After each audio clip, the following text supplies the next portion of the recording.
Hey folks, I'm Joe with Motos Toronto, and I'm standing outside our store today to compare a couple of bikes.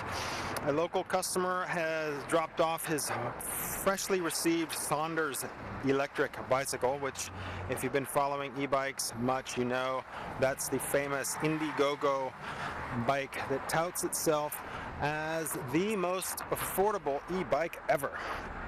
And what it is a fat tire bicycle with a rear hub motor, single speed, one size, and sells for a whopping $650. And it's been talked about being widely successful because of its huge reception on Indiegogo, and apparently a lot of takers of the product came up and put money down a few months ago, and now they're starting to receive their bikes. And so this gentleman purchased one and wisely brought it to us for final assembly, as well as to let us take a peek at it and see what it's all about. And our take on it is that it's exactly what you would expect to get if you paid $650 for an e-bike. You can actually buy $650 e-bikes aplenty if you go online.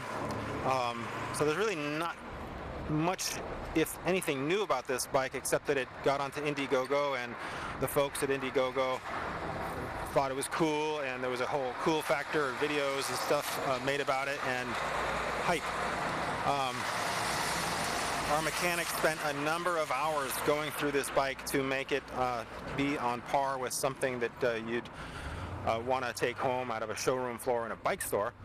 So, you know, the $600 you're paying, of course, has the QA subtracted out of it, the final assembly subtracted out of it, the delivery to a dealer subtracted out of it, all the marketing associated with salespeople and stuff subtracted out of it, because you buy this bike online and buy it directly through the company or Indiegogo, and participate in that eliminate the middleman kind of thing, which, by the way, we're a middleman. If you hadn't known, we're a retailer.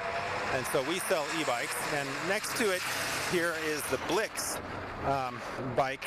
It's the Blix Stockholm bike, which I just happened to pull out our most affordable e-bike in our showroom at the moment. New e-bike, I should say. We do sell other e-bikes, and you can see other e-bikes of varying prices on our website.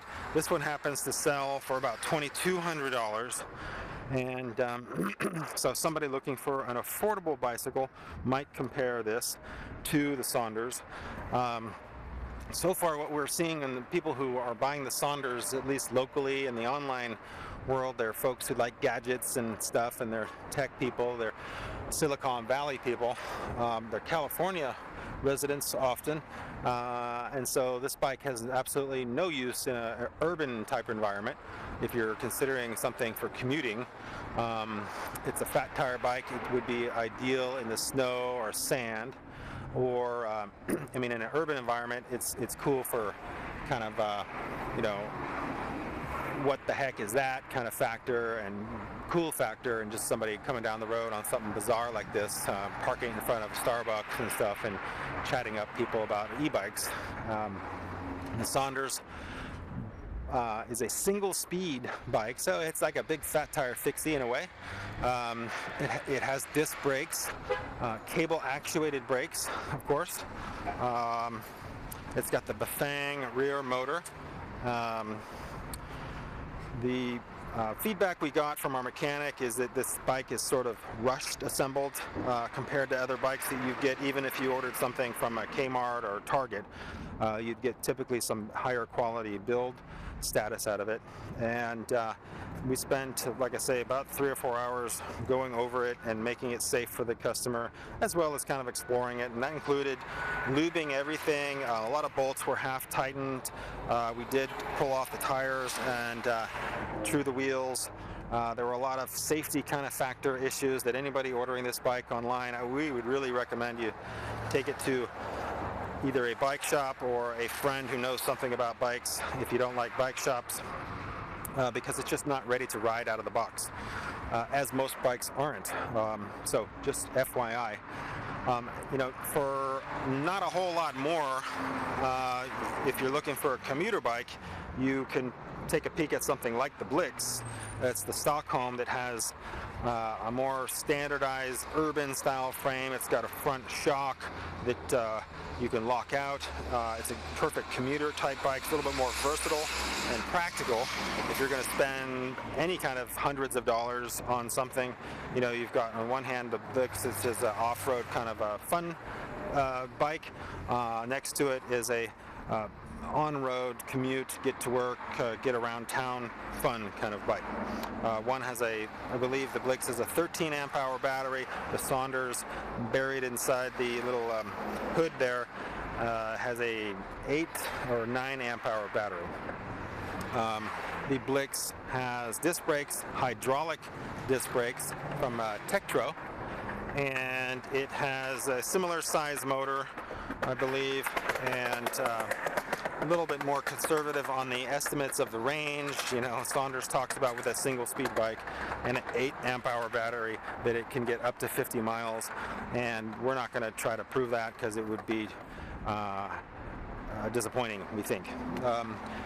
The Blix, has, for $2,200, you've got a lighting system integrated into the bike as far as front light, more of a comfort style commuter type bike, and you've got a bunch of gears, so if the thing does ride out of juice, you can ride it. So all in all, just a quick note of comparison. Obviously we're not a huge fan of $650 avoid the middleman bikes, because we think the middleman has a real purpose, and that's why you're probably watching this video, because you want to know what this middleman thinks about this bike. We think that add another $600 onto it, sell it in an e-bike store, and then you have mechanics to go over it and make it respectable and presentable and safe to a customer. Buy the bike without fear of having to pack something up and send it back if there's an issue. This particular bike came in straight out of the box with some minor scuffs gotten through transportation that they'll buff out, and the owner will probably be okay with it. But if you bought this off the floor, you'd expect some kind of discount probably. And it'll be nice to be able to test ride this thing before you spend your $600, and all that comes at a price. And we think it's a valuable thing to add on to the cost of the bike personally, and that's why bike shops exist, and people don't buy bikes online. But if you have to save a few $100s, there's that. If getting something a little bit more practical, there's this Blix, for instance, and we've got other bikes for $14.99. You can buy an A to B Kuo Plus, which is a lot like the Blix here, except that it's a compact foldable bike, fully equipped with lights, motor, battery, pedal assist, the whole shebang, and a 2-year warranty, and you can test ride it and stuff and fold it up and stick it in your car. So there's a lot of things you can do these days price-wise to get into where you might want to be and feel secure with the amount of money you're spending. And there's variety in product. We'll see what Sondors comes up with in the future, if this is their only bike, whether they're going to make a commuter, something like that. It'll be interesting. I guess the point is, why? What are we doing here? Are we just, trying to create Indiegogo buzz? Are we trying to get more people on e-bikes? And what kind of e-bikes are we trying to get people on?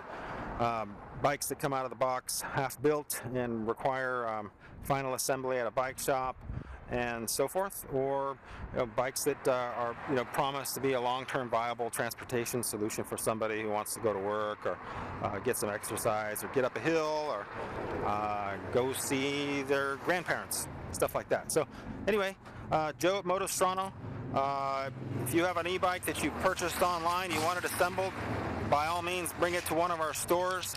San Francisco at 1452 Bush Street, or Redwood City 926 Broadway. We're more than happy to build it up for you and get it up to spec to where it's safe, as well as provide you any feedback about it. That's it. Thanks very much for watching Motostrono.com.